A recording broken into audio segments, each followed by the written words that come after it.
Another reading of Failsafe, The Kennedy Curse Fused with Science Fiction Fantasy, written by me, Susan MeeLing, or Reverend Susan MeeLing, or Reverend MeeLing, or Lady Dori Belle. A few names. So, almost at the end of the book. Almost.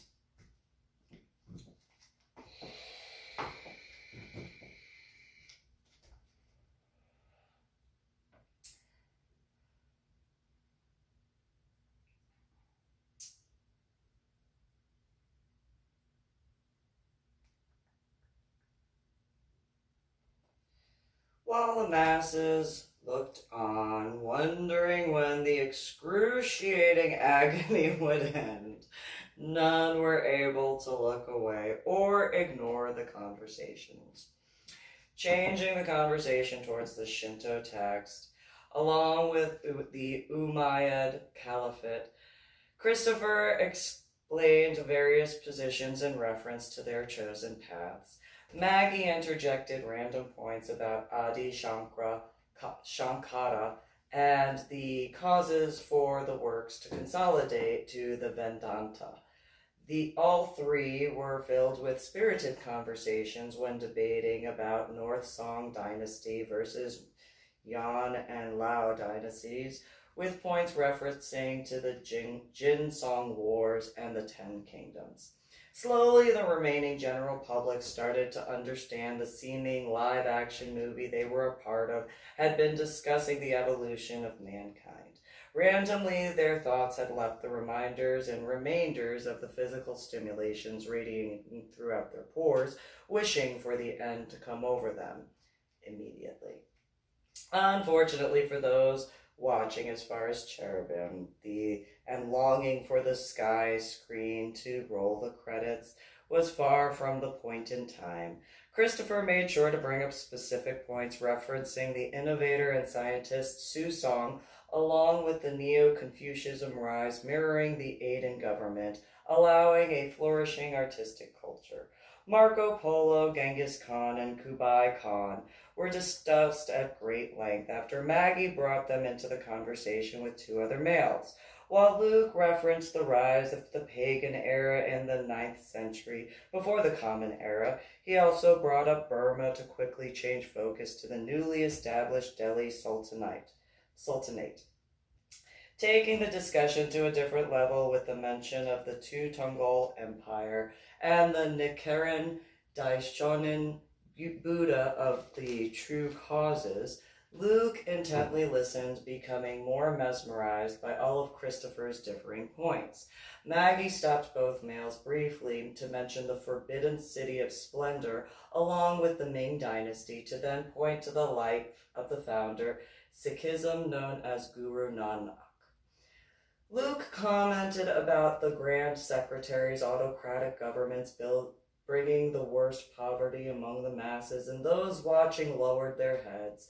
The self-strengthening movement alongside of the Opium War conversation diverted over time to talk about the life of Bahá'u'lláh, the founder of Bahá'í spiritual path. Moving away from the discussion about the rules of Sun Yat-sen and the military uprising among the time reference, Christopher briefly talked about the arrival in New York City of the Theosophical Society. Luke commented of the Swami Vivekananda first speech at the Parliament of World Religions to discuss the ancient philosophies of the Vedanta and spiritual yoga within the Western worlds. Maggie quickly brought up the Neo-Hindu daughters of Brahma, called Brahma Humaras, tracing their origin date back to the group known as Mandala. The migration of Zoroastrian from Persia to India as refugees from persecution had been discussed, along with the discussion about the few differences between the Azumite Empire all the way through the Ozo Empire. Luke sparsely talked about Jerusalem being sacked during the Seventh Crusade before being cut off by Christopher to talk about the various church reforms throughout the centuries. Beginning with the reference points about Martin Luther before the Spanish Inquisition, he ended talking about the abolishment of Christian holidays. Mainly referencing the lost points within the Gregorian calendar, the three continued referencing the spiritual aspects, soon conversation about the Age of Discovery and the Industrial Revolution. A voice stated to the masses, "Upon the time the world began to study the effects and uses of magnets, had been your last opportunity to earn the next evolutionary step."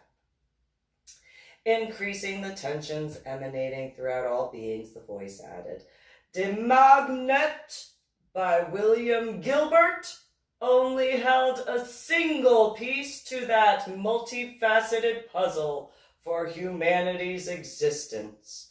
Another voice added to scare the general public more than urine and fecal-filled breeches, "The Black Death and all similar diseases were a different lesson for humanity to learn from the problems overcame, but even there the human race barely passed the class."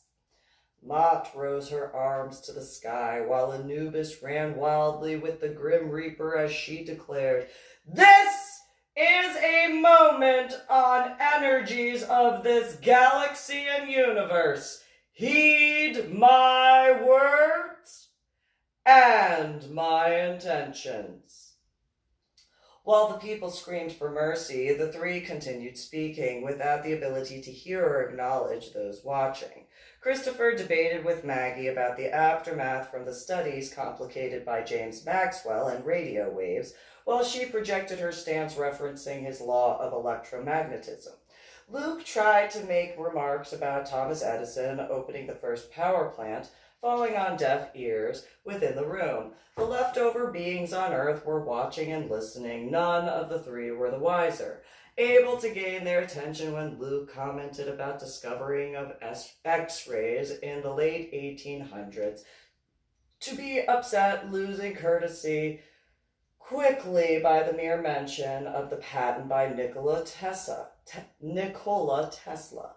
Making numerous remarks about the electric air conditioner, the two referenced Michael Sweat and Hans Geiger. Christopher changed the conversation points to humanism, Renaissance by expressing his enchantment of Leonardo da Vinci and Michelangelo, toddling on while the other two listened. Madame Curie and Pierre Paul, alongside of their discoveries and research, were talked about by the three individuals. The X-ray discovered by Wilhelm Röntgen and the grandiose effects throughout the globe were brought to attention by Christopher, noting the unknown outside factors. Albert W. Hull, with the creation of the magnetron, or later used in microwaves, had been brought to attention by Maggie. Inquiring if millions used the appliance in unison daily would cause more or less damage when compared to the infrequent use of the X-ray machines, Christopher grumbled. Luke asked what inventions had to do with the events explained when Christopher backhanded him along the arm, allowing Maggie to move closer to Luke's face. The whole storyline will come together for the full understanding shortly, when all portions are explained uniformly, Maggie whispered while stroking Luke's cheek, confused by the turn of events. Shortly, Luke commented about his adoration of the 17th century having been the truest age of enlightenment. Ignoring the two males, Maggie changed the direction of the conversation to focus on the demise of the Aksumite Empire while adding commentary about the heavy slave trade. Surprised to learn of the large assistance to create the abundance of slaves for work for the Sayyid Ali Muhammad and the Mirza Ghulam Ahmad foundations, the three continued their discussions uninterrupted. Breaking off into a minor discussion about Palestinian Authority along the side of Israel and the Holocaust, the three talked about colonial expansions while comparing the treatment of individuals during many fatwas and crusades versus the witch trials. Even though freedom of religion would be a law to be respected within the court system, the genuine meaning was not to arrive until much later in time. All three agreed during the discussion of the unfortunate lateness for all whom suffered. Maggie took a moment to redirect the conversation from the cultural evolution of mankind to discuss the souls wandering throughout the globe. She spoke of information read from the ancient texts of old, grabbing different relics to show various degrees of proof. Explaining to Luke those whom have suffered greatly throughout their lifetime were not allowed to leave not only because of their unfinished business, but for a secondary mission. The most grievance-filled beings remained within the earthly realms to continue watching over the progress of humanity and assist with the necessary energies to send messages to the outermost parts of the universe.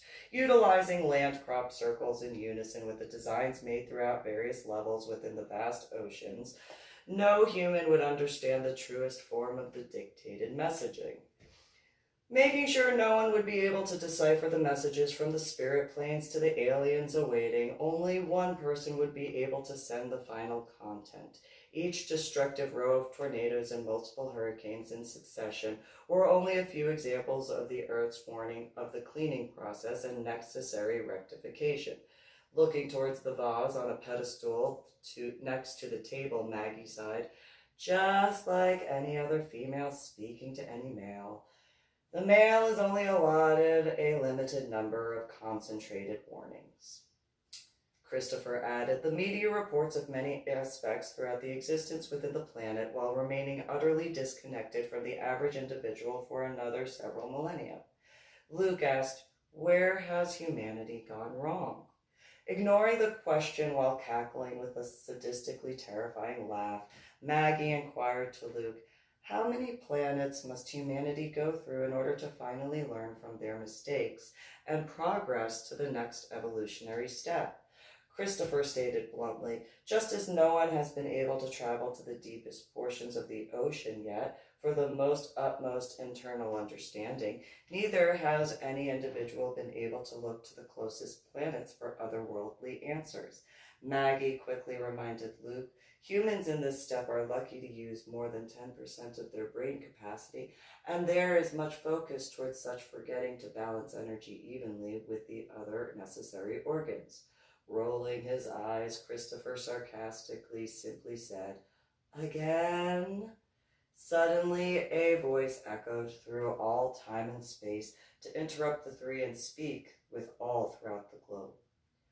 The white lotus of the veritable mother was sent to your planet in order to gather all of her children into one family using the forecast of the future Buddha Maitra of motivation through loving kindness.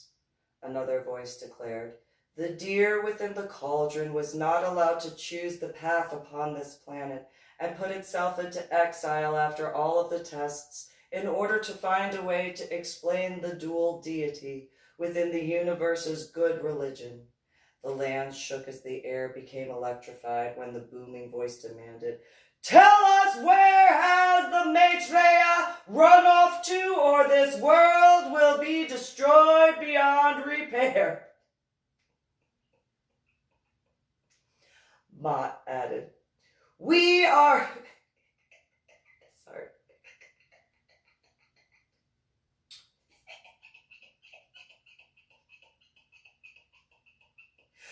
Mott added, we are now in an era which are not going to be of your concerns, cherubim, any longer. Startling the three, they looked around the room as others watched. Seeing nothing but swearing, each heard the distant voices and screaming. All three shrugged their shoulders with a brief sigh, chopping the oddity to a television in another room being left on from the television show he was watching, before the two returned to the house. Christopher waved off the minor fears of the unknown voices and comments with a flick of his wrist, joking to ease Luke's mind. Maggie changed the conversation to discuss points referencing Sun Yat-sen and the revolution before the power of Mao Zedong taking over, creating additional tensions for another civil war. Noting after Nepal, Tibet, and the problems at Tiananmen Square, the additional issues growing throughout the globe detailed other points of notice for mankind. While the onlookers watched the top 1% alongside of the conversation between the three in a split-screen view, words spoken streamed across the bottom.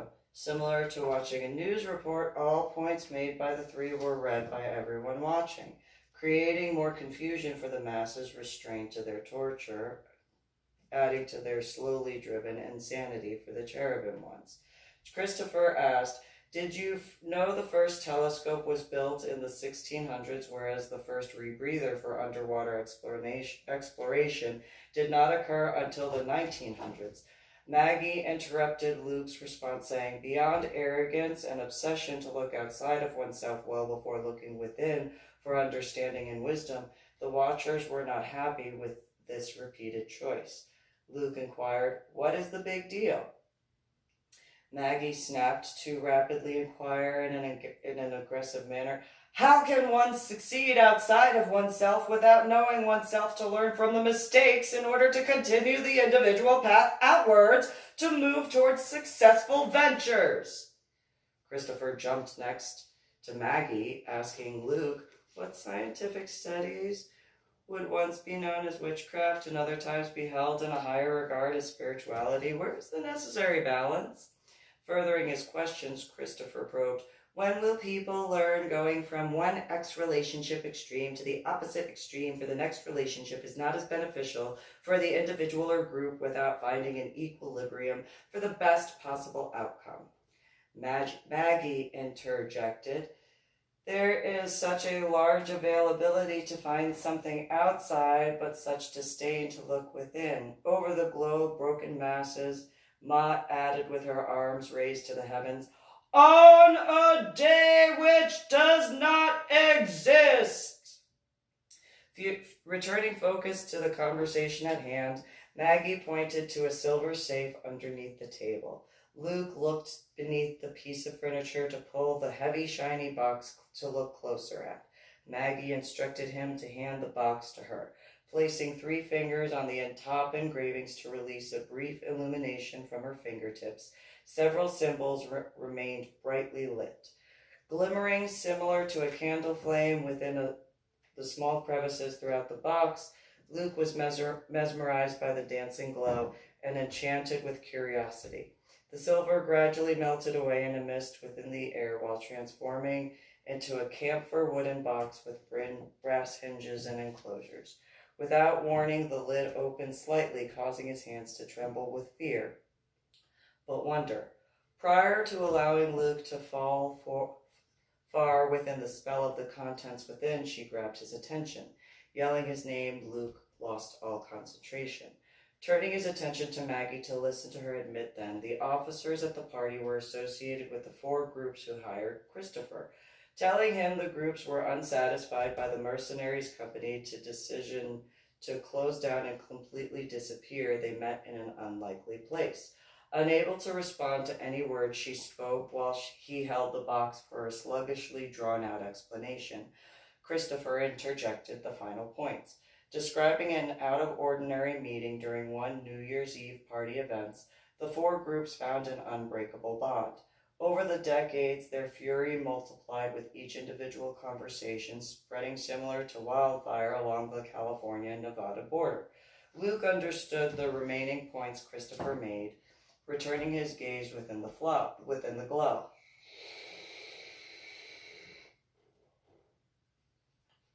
Luke watched the founders of Baalism and Ahmadiyya movements begin and move through time to see a new community established. Paying attention to the progress of and throughout the Iranian Revolution, Luke watched the Shiite and Sunni populations continue with civil wars. Visiting the establishment of another caliphate, the view changed abruptly.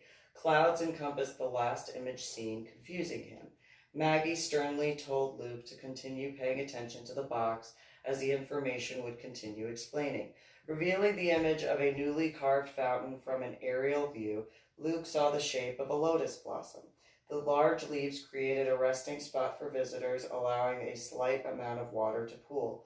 The bottom flower petals of the structure held the most amount of water, catching the streams from the towering petals above.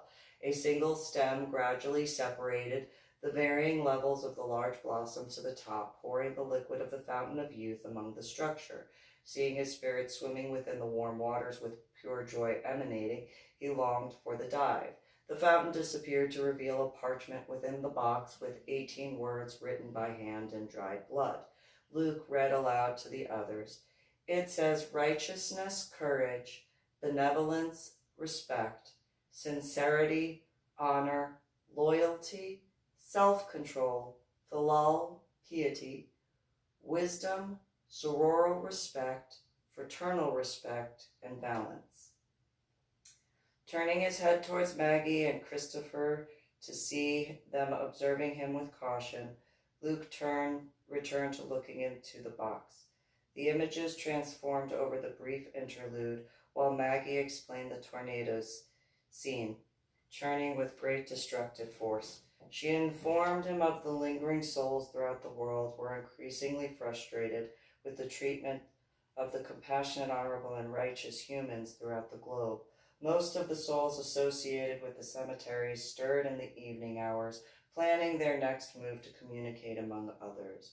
As time passed and most of mankind forgot to honor the past history learned and the ancestor efforts, the anger grew. Christopher added information pertaining to religious sites being removed from those who were ordered to protect the lands and slaughtered when they refused to convert or leave. The souls remained in the area to this day, watching over the specific areas, and over time they too learned how to communicate among the others.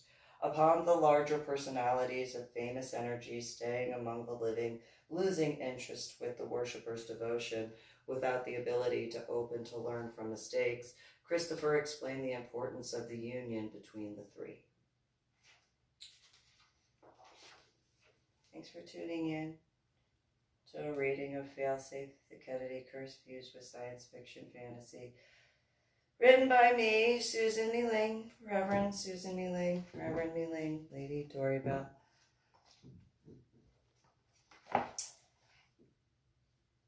Like this video, share everyone online, subscribe to my channel, and go to my website, www.susanmeeling.com. Thank you. Have a good one.